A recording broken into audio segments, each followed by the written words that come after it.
I do like sex, but with the right person, and with it actually who has a relationship with me, not with a person that wants to abuse me and use me and then have sex.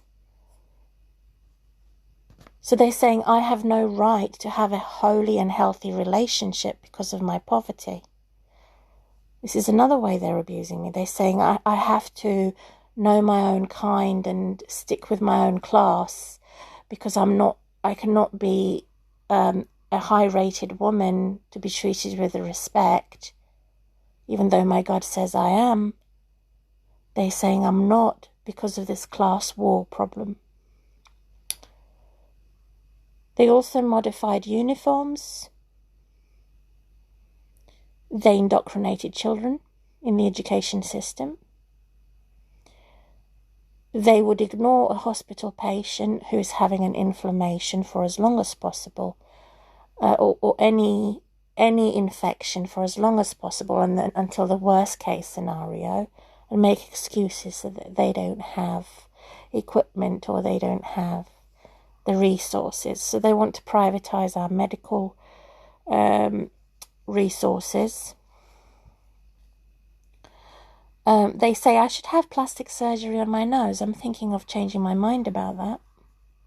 I think my nose is better looking compared to a pepper nose or a pig nose.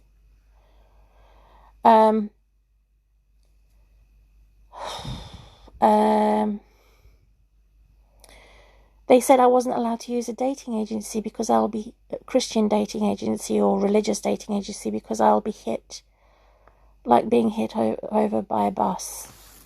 In other words, I'll be robbed and raped, which is antisocial because, in fact, I found when I was married, we met at a workplace. We did not meet at a dating agency. I don't recommend a dating agency because modern way of meeting people is through the internet. And that's because the government is making everybody use the internet, work on the internet, shop on the internet, bank on the internet. And so this is the modern way of meeting people.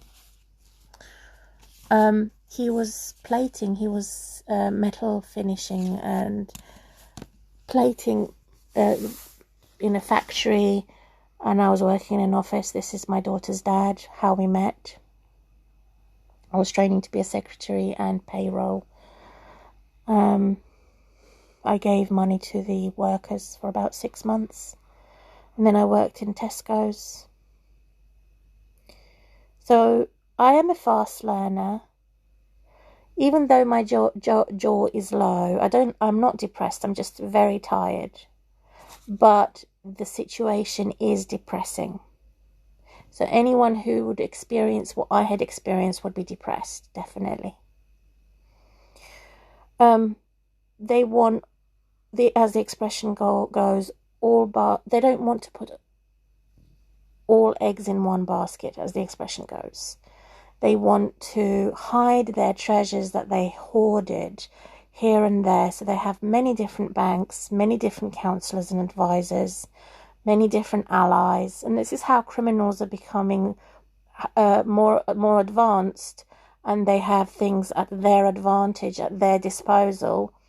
And so once I'm stuck, hit rock bottom, literally, with my slip disc, severe sciatica, nerve damage, it seems almost impossible as a woman to make that progress and earn money, because women are not the same as men. We're not mentally and physically as strong as men. But if I was a man, however, that's a gender difference, being rock bottom and bankrupt, only £100 in the bank, I could easily, as a man, if I was a man, get out of this bad situation. Because men generally have more rights, human rights, compared to women. Again, where it is a type of me being a type of a holy vampire, wanting to suck on their blood, to say they've sucked on the blood of Christ and walked on the blood of Christ and said that the blood of Christ is not sacred, and said that the blood of Christ, they blasphemed the Holy Spirit, which carries the blood of Christ. The good ghost, the Holy Spirit, carries the blood of Christ. So this is what they've done through child abuse, child neglect and abandonment, destroying the shelter and the home for the vulnerable women. The women who are alone are put in the category of those who are Christians, in the same category as those who are not Christians, who are drug addicts and criminals, which is totally out of order. To say that the vulnerable category that I'm in as a victim is automatically going to be shared with an LGBTQ, again, lesbian society, and so someone needs to intervene. Somebody needs to separate them and say they're not the same. The Christians and sane women in a crisis, in domestic abuse, in rape and robbery situation, in divorce situation, should not be put in the same category as a vulnerable family, with the murderers, with the thieves, with the rapists and the robbers. We should not be put in the same category, and yet the government puts us in the same category through the Nut House, the mental health services. They've put us in the same. I'm supposed to go to a mental health doctor or psychiatrist, and I find myself sitting next to a total mad person, a total maniac, a total lunatic, a total sociopath, a total schizophrenic. I'm sitting in the same room waiting to see a psychiatrist next to a person who has been abusing me. How does that work? It doesn't work. It sounds very, very, very messed up. So they should clean up their messes before they accuse me of not cleaning my rubbish. After they've stolen my services and I have to pay, and they've stolen £150 from my bank because I advertised the fact on my Facebook that my local authority is not cleaning my rubbish often enough and they've missed too many services. Oh, so you complained now? So now I'm an abuser for complaining about that. So they've decided to abuse me some more by stopping my services altogether. So this is the result of what complaints do. They make matters worse. So I have to go to Citizen Advice Bureau and see if they can reinstate my services so that I have people collect my rubbish from my door every week, and not politicise the fact that I'm in a flat and I'm not in the house. It didn't stop them before.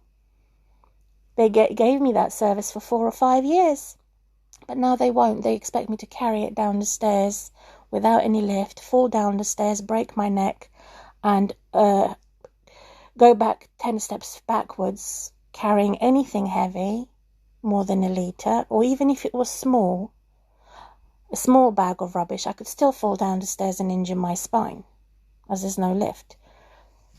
So that's what I've tried to argue, and now they're arguing and saying you must get out and find a new house or new home because your accommodation isn't suitable. And I have to tell them to shut up and to get off my case.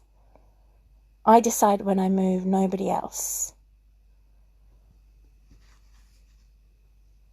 So this is the example of how they would intervene and put their noses in somewhere and become more aggressive and more critical over my situation, and they wouldn't like it done to them.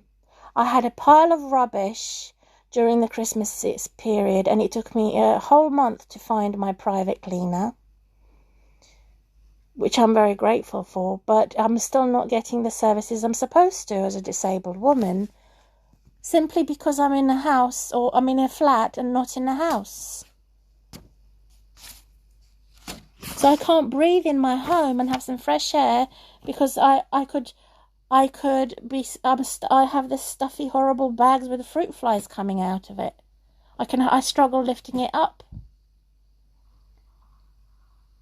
I have to suffer as a result of their decision, which is wrong, wicked, evil, to say I'm in a house, I'm in a flat, not a house, while they stop my services.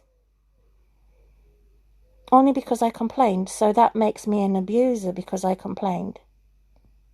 No, I was simply stating the fact in the nicest way, in the most polite way, that my services are very irregular. Could they improve their services? And that's what I said. And then they ignored me. And then I said, well, what's the point of even bringing it to your attention? So for the whole year, they've been stealing my money. And I don't think I'll claim it back. This is what I mean by what they're doing is evil. They're accusing me of putting all my eggs in one basket because they have this versatile ability to quickly recover from their sicknesses, where I have to slowly recover from my sicknesses, starting from the basics. And they ignore my gender, they ignore me being frail and weak and fragile. They ignore all of this. Most of these authorities are the older women who are 30 or 20 years older than me that are doing this. So they're bullies, they're the abusers. The woman that's currently, who I have blocked recently, allowing my daughter to be sexually groomed with her boyfriend, who's a total devil. Has known me since I was 18. No, she's known me since I was 15 years old. The one who abused me recently, I called him an abuser. He known me since I was 18 years old. And the other one was my false fiance, who abused me since I was 15 years old. So I have three main abusers. I have 3 men and 3 women. Yeah, I have 3 men and 3 women who were my abusers of my past and still are the abusers of my future, because I haven't received my justice, because they haven't received their punishment yet. God is punishing them on a spiritual plane where they feel depressed. In other words, they don't have a soul. They've spiritually died. But they're not physically oppressed or punished like I am. I'm physically oppressed and punished for abusers. They've already made a judgment which is totally wrong, and so I'm physically suffering as a result and punished as a result or for the abusers. So it's very serious human rights abuse. If I was living in Africa or any other third world country in the world, I could have been dead by now. But because I live in England, I'm alive. I receive money to have a roof over my head. I receive money to receive food and medication. So I'm grateful for that. However, what I'm ungrateful for, against the royals, against the House of Commons, is the false democracy in false professionalism that has made a limbo of my life. A vicious cycle where I take 10 steps forwards and I'm forced to go 10 steps backwards. No support from the police, no support, very little support from local authority, and continual insult. Continual bombardment of insult and blocking me from making any progress. So it's very serious. Would I have to leave the Hertfordshire County Council as a result of these bad judges? Or will I have to leave England as a result of these bad judges? That's what it boils down to.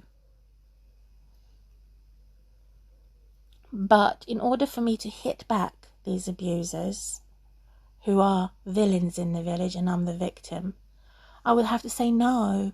I would have to remain in Hertfordshire and not only prove them all wrong,